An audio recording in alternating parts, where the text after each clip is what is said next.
Today, we will consider the scenario of a child absconding from hospital. We will look at the reasons it happens, measures at prevention, and the steps to take when it happens to you in your emergency department. Hi, my name is Carl. I am a paediatric emergency medicine doctor. If you are a health professional and find these videos helpful, please consider subscribing. The first important take-home point is that every child, no matter the circumstance, is at high risk if they abscond. Adult patients may come and go as they please unless 1. They are detained under the Mental Health Act, 2. They are assessed as lacking capacity under the Mental Capacity Act, or 3. They are a prisoner in custody. If an adult has capacity and there is no risk to themselves or others, generally speaking, they have this choice, even if circumstances are not ideal, though they may be encouraged to sign a self-discharge form. Children, on the other hand, are different.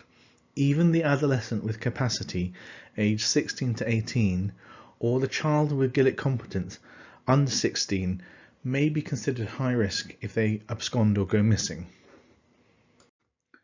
So why is this a vulnerable period, and why do kids abscond? The teenage brain is worth understanding. In terms of neurodevelopment, adolescence is a period of significant change. This is particularly true for the prefrontal cortex, an area responsible for planning, judgment, and impulse control. Consequently, alongside a powerful ability to learn and adapt, there is also greater emotional reactivity, impulsivity, and reliance on instinct instead of planning ahead. This is a crucial time where synapses and connections are simultaneously both being strengthened or discarded. In short, teens typically act before they think. Finally, due to an imbalance between the emotional amygdala and the less developed frontal cortex, their behaviour is not only more impulsive, but also less risk-averse and therefore dangerous. Of course, it is important that we are strength-based. It is easy to have negative attitudes towards young people. We should start our interactions with respect and value for their experience. This in turn encourages future voluntary seeking of help and potentially avoids them being brought against their will to our door. Establishing high-quality patient-professional relationships sets us up to succeed. We should be trauma-informed. Social influences are also at play. During adolescence, a critical period of identity formation and emotional growth, relationships play a powerful role in shaping development. Positive connections with family, friends, and mentors provide support, boost self-esteem, and foster a sense of belonging that encourages healthy decision-making and resilience. Conversely, toxic or unstable relationships can heighten stress, insecurity, and risk-taking behaviour, disrupting emotional balance and self-image. Lastly, many of the children who abscond and run away have experiences of past trauma. Hospitals can feel overwhelming or triggering for young people with trauma histories, especially when routines or authority figures evoke memories of unsafe situations. By understanding these underlying factors, staff can respond with empathy, prioritize safety, choice, and collaboration, reduce distress, and create an environment where adolescents feel secure enough to stay and engage in their care. For more, scan the QR codes here or visit the links in the description. So why do children abscond? There are many factors to consider as shown. One important cause is perceived or actual negative regard towards them. When staff display negative attitudes, children may feel judged or misunderstood, prompting them to abscond as a way to escape emotional discomfort or rejection. Conversely, when staff show genuine warmth and respect, children feel accepted and secure, which helps build trust and establish the care setting as a safe space for therapeutic work. So can you actually prevent someone absconding? The answer is both yes and no. If someone is determined to leave, it can occur unexpectedly and without warning. Triage should therefore occur as early as possible for a child who may be expected not to wait. Triage documentation should include self-harm risk, absconding risk, a cursory assessment of capacity, a detailed description of their appearance, telephone numbers, details of next of kin, and addresses. Following triage, preventative measures include gaining a rapport with the person, discussing their care plan, agreeing their care plan, showing empathy, providing basic needs like food and drink. All such interactions build positive regard and mutual respect, whereby absconding is less likely. Remember, all behaviour is communication. What next? Following triage, they should be informed of the likely time to see a clinician, as well as who to contact if they have any questions. Ideally, all patients should be afforded this. Those patients at risk of absconding should also be prioritised for early assessment or placed in a priority triage category. Parallel assessment of physical and mental health needs should be standard and is desirable. Whilst they are waiting, a balance must be struck between restrictive and therapeutic spaces that on one hand are calming and pleasant, whilst on the other hand are not overly insecure or too harsh and prison-like. Patients considered to be at high risk of absconding should be observed, either intermittently or continuously if at very high risk. Training should be given to staff who carry out these observations. There should be very brief documentation of observations in the notes. Lastly, supervision may be necessary to maintain constant eyes on a person deemed high risk, though advantages and disadvantages of this should be recognised. What about locking doors? Take care. In the emergency department, you should not lock nor physically hold the door closed on a child attempting to leave unless it is absolutely necessary to prevent immediate and serious harm. Key principles include a duty of care, acting in the child's best interest and ensuring their safety, proportionality, where any restriction must be reasonable, minimal and proportionate to the risk of harm, and always using the least restrictive practice possible. So starting with verbal de-escalation and seeking assistance from others where able. Unjustified restraint or confinement may constitute unlawful deprivation. Clearly, in the moment a child is trying to leave, it is challenging to determine the legal basis for detention. There are some scenarios where it would be unlawful to prevent a child leaving. An example would be a 16-year-old with a normal mental state exam who expresses capacity for deciding to leave, where there are no immediate nor significant concerns for safety and no safeguarding concerns. Ascertaining these points requires a proactive rather than reactive approach and should be at the front of any senior clinician's thinking. Simulation plays a role in training staff for such decisions. Flowcharts such as that shown can aid policymakers and help documentation of decisions made. Whilst possible, absconding rarely happens completely out of the blue. Look for small shifts in mood, talk and body language, especially after stressful interactions or disappointments. Early empathic engagement is the best prevention. Of course, there are many risks, both in urban and rural settings.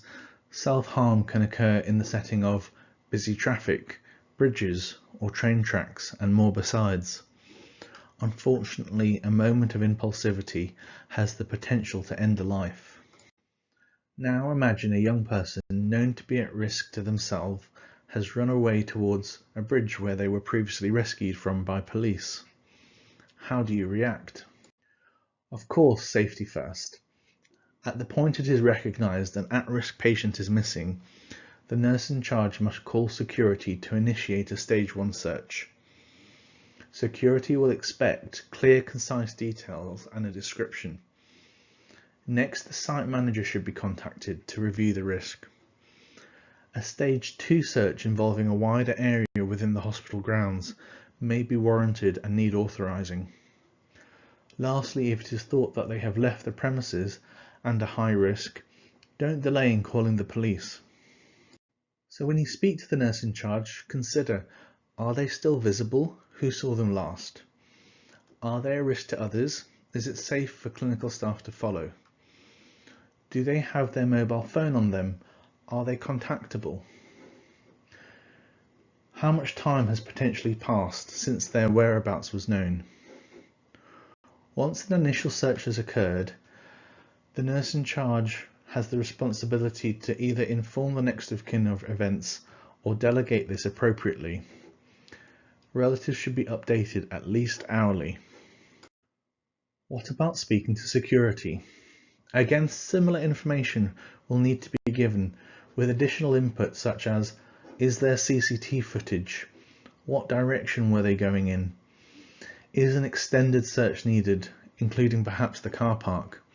And whether there is a risk to others. Lastly, if things are not quickly resolved and or the risk is very high, the police should be involved quickly. Consider appropriate paperwork such as a missing persons form. Ideally, this should be completed prior to contacting the police as it contains all the information they are likely to need. Don't forget to record the police incident number. You will need this during further communication. So, who else are you going to call? What about the young person themselves? What about friends and family who could help? If you are able to get the young person on the phone, keep them talking. Establishing their safety is the priority. Where are they? What are they doing? Where are they going? Are they okay? Is there someone else they want to speak to? Negotiate safe, acceptable options. This may include coming back, it may not. When speaking to the parent and giving them information about what's occurred, remember this is significant bad news. After discussing the bad news, determine if they can help. And lastly, agree what is going to happen next and when you'll update them again. Besides police involvement, other options to consider include liaising with the community mental health team, liaising with the GP, trying to contact the patient directly, contacting other friends or relatives where appropriate, and involving your local safeguarding team. In your department, there is likely to be a long list of people who will have training or experience in managing such cases. The responsibility for this young person sits with a wide group of staff. Consider informing them in parallel to ongoing actions. They may have additional levers or resources. They may have valuable information not known at first. They will know when and if further escalation is needed. So how quickly should this all be happening? In the first hour, the nurse in charge will initiate a search and notify the site manager. Security will be alerted. Team members will be allocated to initiate checks, and a missing persons form will be completed. The next of kin will be informed. As things continue into the second hour, the police should be notified. Sites should be updated, and the patient's consultant team should be told. By 3 hours, the next of kin and carers should be again updated. The police will now be responsible for the ongoing search. and the executive director on call will need to be told. From this point forwards, after 4 hours, hourly reassessment and communication with escalation will be repeated. Ongoing inquiries will be coordinated through the police. A Datex incident form, of course, should be completed in all cases. If the patient is found, ward staff will confirm the patient's identity, notify site manager, and authorize a stand down of the search, and then document all actions taken. In the event of a patient being harmed or not located after an agreed time span, a formal investigation will be initiated by the divisional management team and a serious incident declared. As always, read your local policy, and if you work in the emergency department, be sure to check out RCEM's guidance as shown. Not knowing what to do if a child goes missing can waste valuable time. Acting promptly and properly can literally save lives, especially when the child is known to be at risk of self-harm or suicide. Communication is key, and as ever, prevention through building rapport, documenting their appearance at triage, confirming phone numbers, and more besides is of paramount importance. Know your policies, know how to notify local security, your duty manager, the nurse in charge, and consider calling the police early. I hope this talk has helped prepare you for what is potentially a life-threatening emergency. Many of the prevention principles will again apply if the person is found and need ongoing care. Prevention is always preferable, but know what to do if the worst happens and they leave again. Thanks for listening. Please consider subscribing, and I hope you tune in for next time.